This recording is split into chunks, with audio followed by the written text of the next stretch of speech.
अरे देवा, सत्या कोमात गेला. मम्मी साहेब, तुम्ही हे काय केलं? मंडळी नमस्कार. तुमच्या लाडक्या मालिकेत जो भयंकर सीन झालाय ना, तो बघून मला अक्षरशः रडूच आवरलं नाही. मंजू नर्स बनून सत्याच्या घरी आली आणि क्षणभर वाटलं आता सगळं ठीक होणार. पण नाही. मम्मी साहेबांनी तिचा अपमान करून तिला हकललं आणि त्याच धक्क्याने सत्या बेशुद्ध पडला. डॉक्टर बोलतायत टेन्शन देऊ नका, नाहीतर. पण मला सांगा, मंजू गेल्यावर सत्याला टेन्शन नाही येणार तर काय येणार? या मम्मी साहेबांना सत्याच्या प्रेमाची जरा तरी किंमत आहे की नाही? मला तर वाटतं त्यांनी जाणून बुजून हे सगळं केलं, कारण त्यांना मंजू सत्या एकत्र नको आहेत. मी ठामपणे सांगतो, ही मम्मी साहेब नव्हे तर मास्टर माइंड आहेत.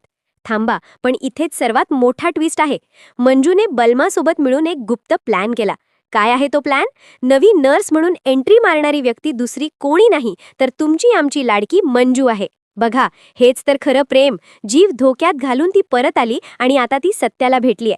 सत्या शुद्धीवर येताच जे पहिलं शब्द बोलतो ते ऐकून तुमचे डोळे पाणावतील. वाघमारे, तुम्ही आलात.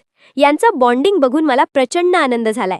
माझं प्रेडिक्शन आहे, पुढच्या भागात मम्मी साहेब मंजूला टक्कर देणार. कारण मंजूचं हसणं, तिचं बोलणं किंवा अगदी तिच्या साध्या हालचालीतून मम्मी साहेबांना ती नवीन नर्स नाहीये याची शंका नक्की येणार. आणि सत्या मंजूचं भावनिक बोलणं त्या नक्की चोरून ऐकणार.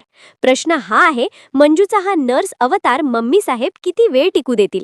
तुम्हाला काय वाटतं? मंजू पकडली जाईल की सत्याला वाचवेल? आत्ताच कमेंट करून सांगा. मी नक्की रिप्लाय करेन. लाईक करा, शेअर करा आणि सबस्क्राईब करा.